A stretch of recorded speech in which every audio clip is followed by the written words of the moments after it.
Aouz billahi minash shaitanir rajim. Bismillahir rahmanir rahim. Je commence par remercier d'abord tous les partenaires qui ont fait en sorte que cet orphelinat puisse exister aujourd'hui. Je commence aussi par dire merci aux personnes volontaires, aux mamans démunies et veuves qui m'ont appuyé pour que les enfants puissent être pris en charge. Et pour la petite histoire, cet orphelinat a commencé peut-être que quand j'étais née, je suis née avec ça. Je suis née orpheline, à 5 ans j'ai perdu mon père. Et ma mère, avec toutes les difficultés, a pu s'occuper de 9 enfants biologiques et d'autres enfants qui partageaient dans la famille tout ce qu'on avait. Au début, mes frères et moi, on n'était pas d'accord de partager. Mais après, ma mère nous a mis en tête de partager tout ce qu'on a avec ceux qui n'ont rien. Et je pense que c'est parti. Quand j'ai eu mes 30 ans et 7 enfants moi-même, j'ai vu dans la rue des enfants qui étaient jetés. J'ai vu des personnes qui voulaient abandonner leurs enfants juste parce qu'elles n'ont pas de quoi manger. Et j'ai ouvert une maison pour les accueillir, ma maison à moi, où j'étais même en location et elle est devenue une maison ouverte pour tous les enfants en situation difficile et surtout les orphelins. Les enfants qui naissaient, qui n'avaient pas leur mère et qui ne savaient pas où était le père. Je me suis retrouvée avec un orphelinat qui marche, mais qui marche sans aucun fonds, jusqu'à ma rencontre avec le Secours islamique Mali. Il y a 5 ans, j'ai découvert le Secours islamique et j'ai appris qu'il y avait un programme de parrainage. Malheureusement pour moi, mes enfants n'avaient aucun papier. Les enfants arrivaient ici sans aucune identité et je ne savais même pas d'où venait leur père ou leur mère et quand est-ce qu'ils étaient décédés.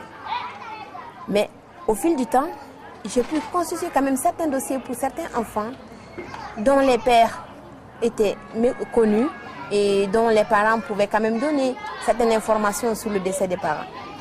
Et aujourd'hui, je peux dire merci à Dieu parce que le Secours islamique Mali n'a pas fait grand-chose, mais il ne m'avait pas découvert, il n'était pas venu ici. Et dès qu'ils ont envoyé, le Secours islamique France a envoyé quelqu'un pour venir au Mali, notamment M. Larbi, qui a découvert le centre, les choses ont vachement changé. La maison est toujours, nous sommes toujours en location dans cette maison où j'habite avec 165 orphelins. On n'arrive pas à avoir des places pour coucher, mais grâce au bon Dieu, certaines familles à Bamako nous aident à avoir un toit la nuit. Dans la journée, je me débrouille très bien à les nourrir. Les fonds donnés par le Secours islamique ont été très bénéfiques. Je peux dire alhamdoulilah. Les enfants mangent du mouton chaque fois qu'il y avait un mouton sur un petit projet qu'on a nommé le projet Akikwa. Ensuite, chaque année, depuis 2005, nous recevons le bœuf pendant la Tabaski.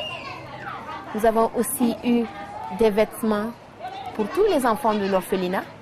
Et même pour les orphelins qui sont dans les familles, qui sont maintenant aujourd'hui plus de 200 enfants, nous avons pu avoir de la bonneterie pour tous ces enfants cette année. Et nous espérons que les partenaires vont aider encore le Secours islamique pour qu'il aide le maximum d'enfants. Et mon vœu le plus cher, il faut que je le dise, c'est d'avoir une maison où habiter avec mes enfants. Dans la grande bâtisse que vous voyez, nous sommes en location. Et le propriétaire, il est fatigué de voir des gens qui n'ont pas les moyens de payer la location mensuelle et il voudrait reprendre sa maison.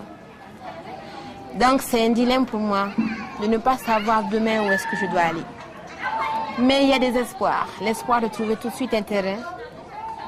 Il y a un petit financement de la France qui est très important pour moi, qui me permettrait sûrement de construire une partie de ce terrain déjà dès que je le reçois.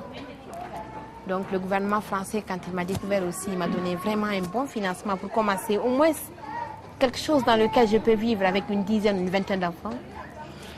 Et Inch'Allah, si Dieu le veut, et que ce vœu soit exaucé, je suis sûre que d'autres personnes de bon cœur viendront pour qu'on puisse construire pour ces enfants. Parce qu'aujourd'hui, la demande est forte. Tous les jours, je renvoie des enfants qui n'ont pas de place dehors. Et j'ai la triste nouvelle d'apprendre une semaine après qu'ils sont décédés. Et ça me fait mal. Ça me fait mal de ne pas avoir les moyens d'accepter ces enfants. Bien que les conditions sont désastreuses, chaque fois que je cherche de faire une enquête sur un enfant qui arrive et que je ne peux pas recevoir, j'ai la désolation aussi de savoir que cet enfant n'avait que moi comme dernière chance. Je demande encore aux partenaires de Islamic Relief partout dans le monde de pouvoir aider cette organisation et par là toutes les organisations de bienfaisance qui réellement, je veux dire, travaillent sur la vie des enfants, travaillent sur le développement des enfants. Parce que j'ai eu affaire dans mon expérience d'enfant à des personnes qui viennent me voir et qui essaient de m'aider à faire des collectes de fonds ailleurs et qui ne reviennent jamais. Donc, je pense qu'avec Islamic Relief, j'ai un espoir. So I want everyone, every partner in the world to help this organization to get some more things for more children around the world. Because I hope and I think with Islamic Relief, children can have a hope in Mali. And there is too much to do. I cannot do it myself, but we can do it together. And this is my last word. Please help this organization help children and orphans around the world. And I thank you very much. Assalamu alaikum.